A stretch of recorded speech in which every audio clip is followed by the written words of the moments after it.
warahmatullahi wabarakatuh. Apa kabar? Saya Hersud Narif dari Forum News Network.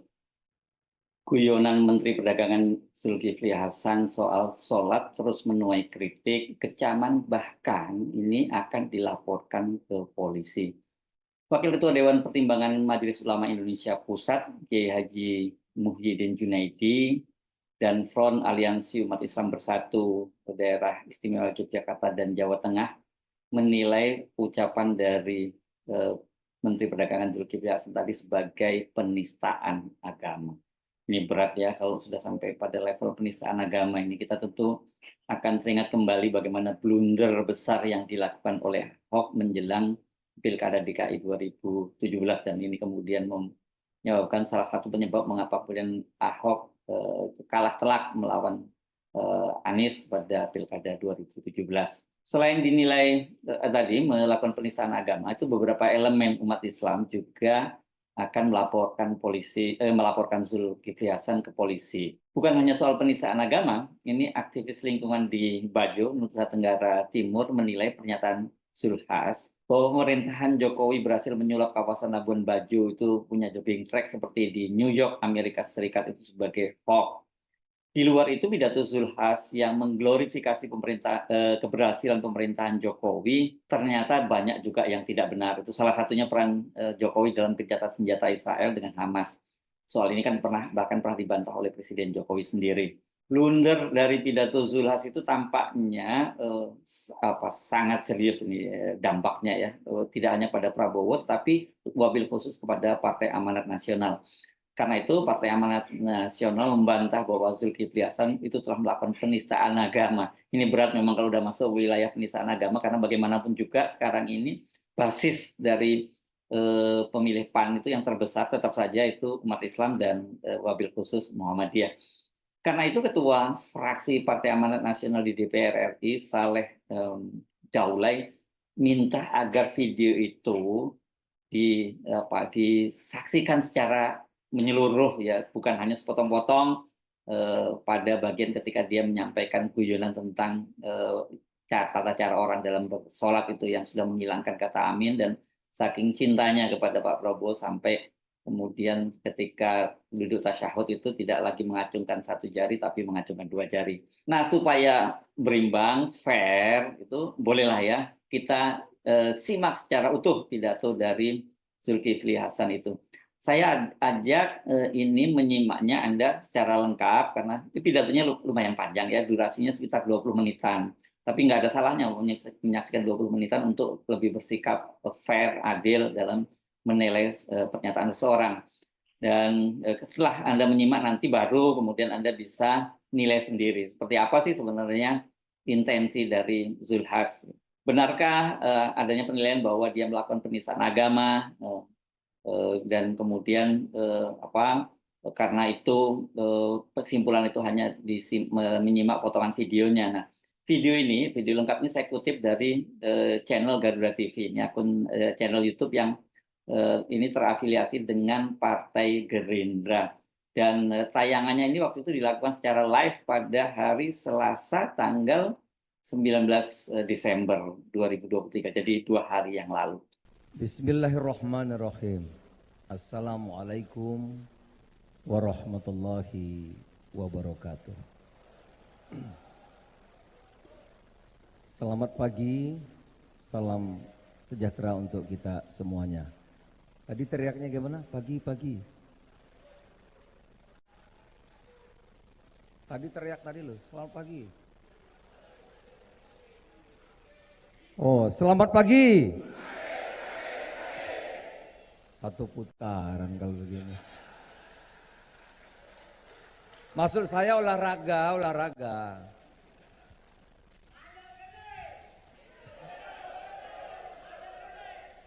Tapi saya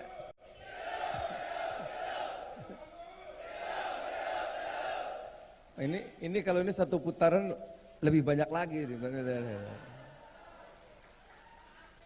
Jadi saudara-saudara saya ini keliling Indonesia. Ya. Saya mulai dari Kalimantan Timur, terus Kalimantan Tengah, terus Kalimantan Barat, terus ke Sambas, orang Kalimantan itu bangganya luar biasa. Kenapa? Karena Borneo akan menjadi pusat Indonesia. Nah. Itu siapa? Pak Jokowi. Dibully salah sini, Pak Jokowi terus saja. Karena itulah yang terbaik untuk Indonesia. Siapa yang nerusin? Siapa yang lanjutin? Nah, ini baru menang pas ini. Yang lanjut siapa? Satu putaran tuh kayaknya. Enggak, ini olahraga di Simpang Semarang. Saudara-saudara, saya ini dari Sumatera. Tadi ada dari Medan kan? Dari Medan. Saya cemburu juga. Sumatera itu pulau besar, penduduknya banyak. Tapi yang dipilih Borneo. Oleh karenanya orang Borneo itu bangga, bahagia. Pokoknya di sana insya Allah mutlak.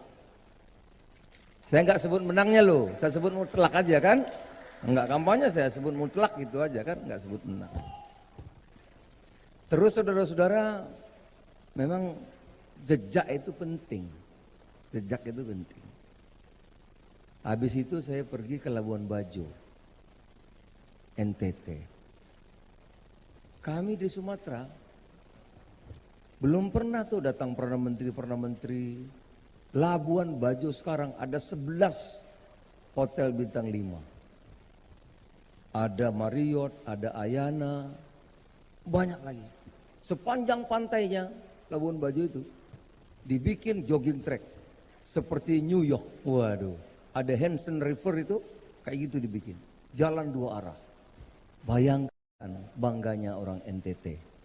Menjadi tujuan destinasi wisata kelas dunia. Nah. Itu perlu dilanjutkan kan? Lanjut nggak? Makanya harus tadi teriaknya 1 kali gitu loh, ya kan? Nggak kampanye kok, saya cerita, ini kan cerita, boleh dong cerita ya? Boleh nggak cerita? Terbang lagi ke Sumba Timur, di sana dibangun garam. Wah, kita akan mencoba untuk menjadi mandiri di bidang garam dan mengembangkan udang. Wah, siapa yang nggak bangga? Pulau Sumba. Terus dari Kupang terbang lagi ke NTB. NTB juga, waduh, bangganya tidak ampun. Sekarang tiap event tertentu, Lombok Tengah, NTB disorot dunia. Ada apa di sana? NTB. Ada apa? Mandalika MotoGP. Tuh, ada jejak.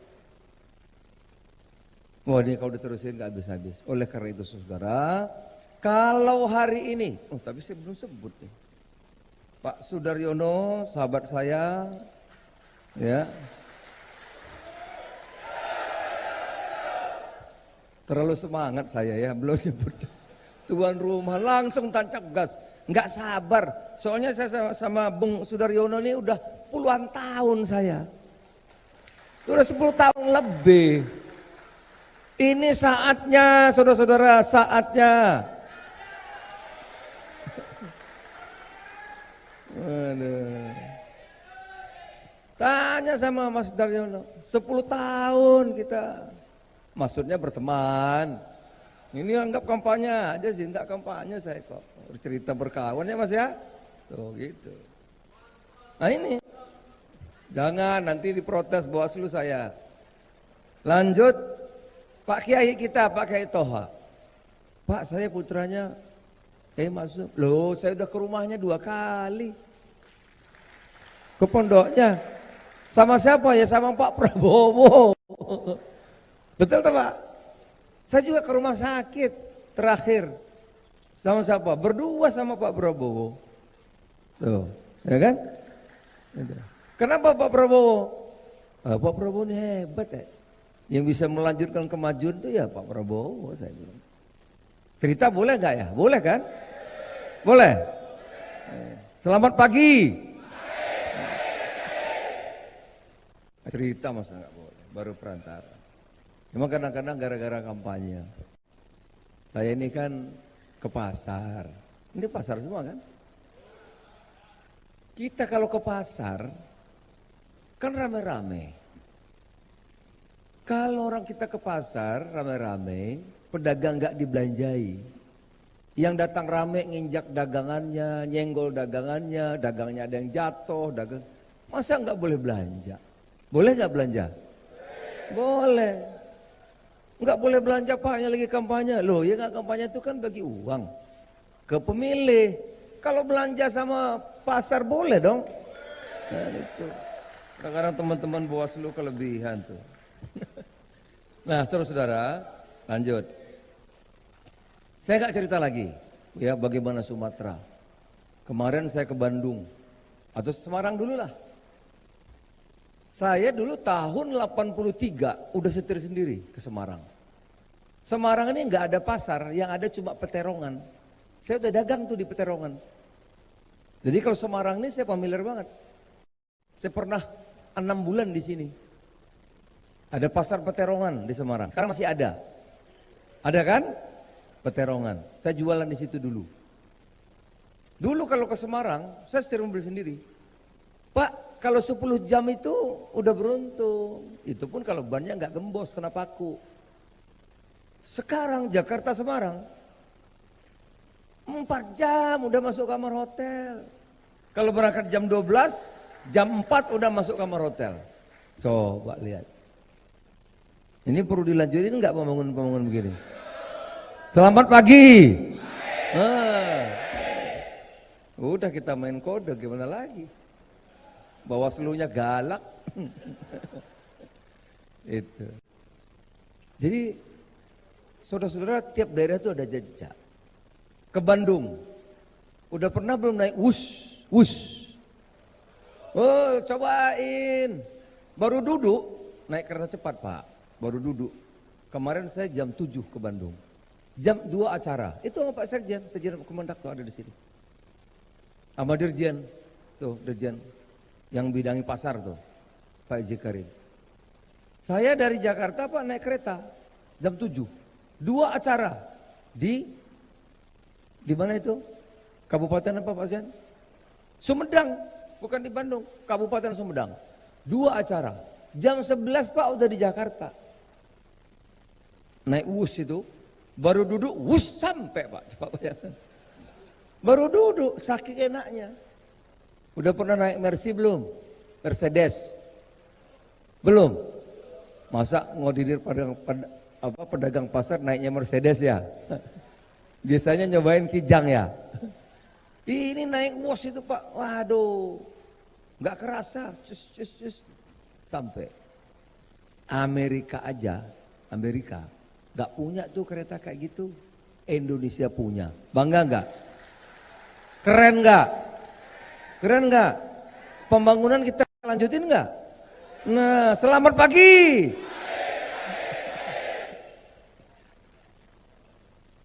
Itu Jawa. Saya dari Lampung, ada dari Palembang nggak sini? Ada, angkat tangan. Lampung kalau ke Palembang, wah Pak 7 jam. Itu kalau jalannya lubangnya enggak besar-besar, ya kan? Sekarang Pak, dari Bandar Lampung Palembang 2 jam sampai jalan mulus, tol. Semua ada jejak. Nah, itulah yang membuat Indonesia ya ekonominya stabil. Saya ini kan Menteri Perdagangan. Sepanjang sejarah tahun 2022 surplus perdagangan paling tinggi 900 triliun tahun 2022. Tahun ini turun sedikit, kira-kira bisa 700 triliun. Tapi negara lain defisit, rugi, kita surplus. Pertumbuhan kita masih 5%. Tuh, siapa dulu dong Menteri Perdagangannya, ya kan?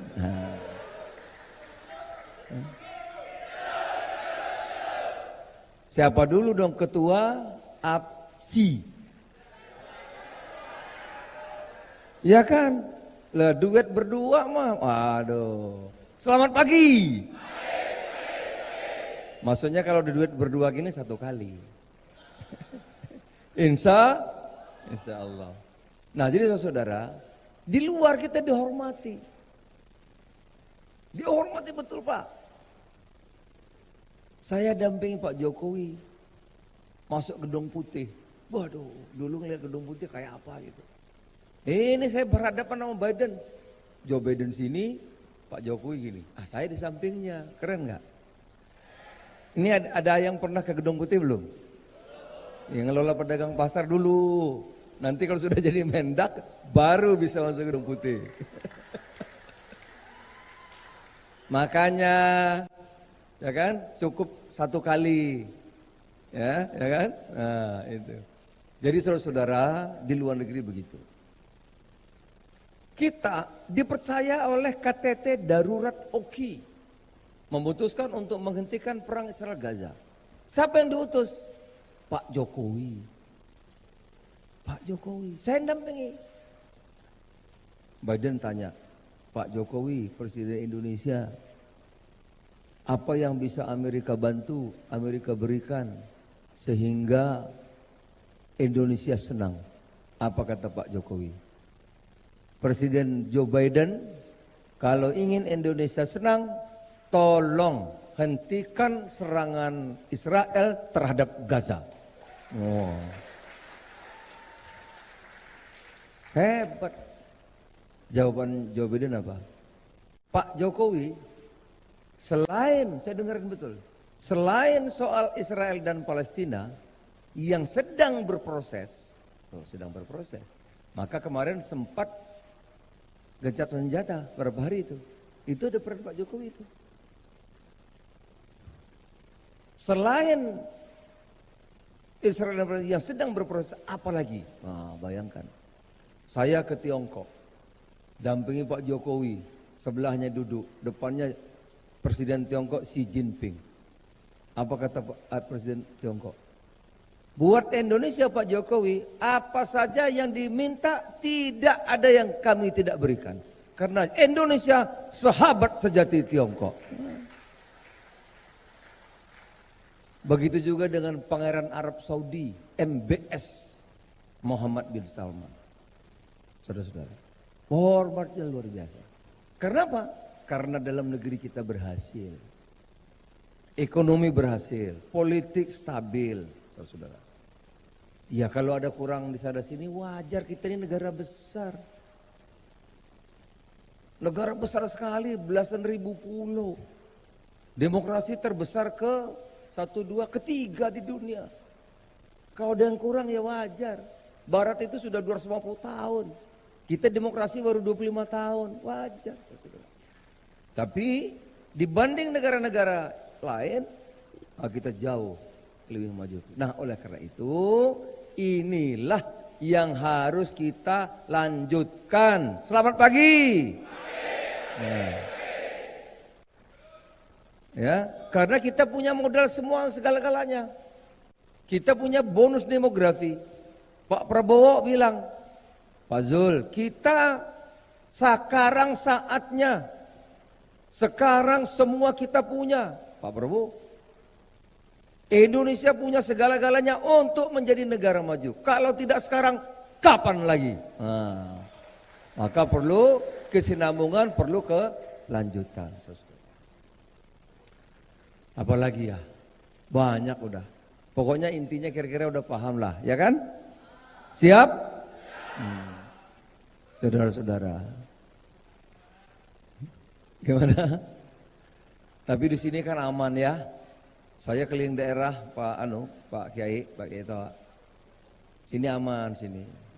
Jakarta nggak ada masalah. Yang jauh-jauh ada loh yang berubah. Jadi kalau sholat maghrib baca Al-Fatihah, waladolin. Ada yang diam sekarang Pak. Ada yang diam sekarang. Ada Pak sekarang diam. Loh, kok nggak ada? Ada yang diam sekarang banyak. Saking cintanya sama Pak Prabowo itu. Ya kan? Itu kalau tahiyatul akhir Pak Yai, kan gini Pak Yai. Tahiyatul akhir kan gini. Sekarang banyak gini Pak. Banyak gini. Itu Pak, teman-teman begitu Pak. Saking apa itu ya. Itu. Ya Pak Yai ya. Alhamdulillah sini enggak ya.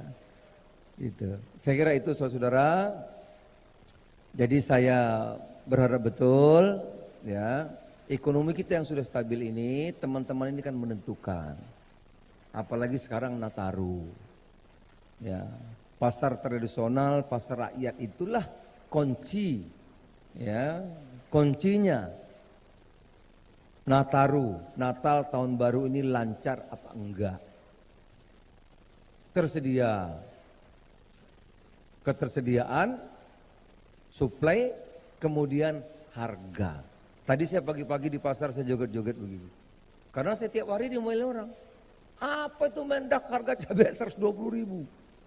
Wah dimarah terus. Saya bilang sabar Pak Bu. Paling 2 minggu lagi turun. Sekarang alhamdulillah. Di Sumatera rata-rata 35.000. Di sini 48.000, saudara-saudara. Jadi harga cabai sudah stabil. Harga-harga langsung. Tentu berkat teman-teman yang ada di sini. Oleh karena itu saya ucapin terima kasih banyak.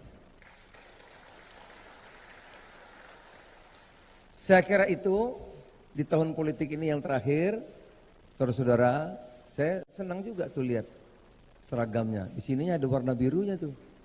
Mas Sudaryono seragamnya biru loh.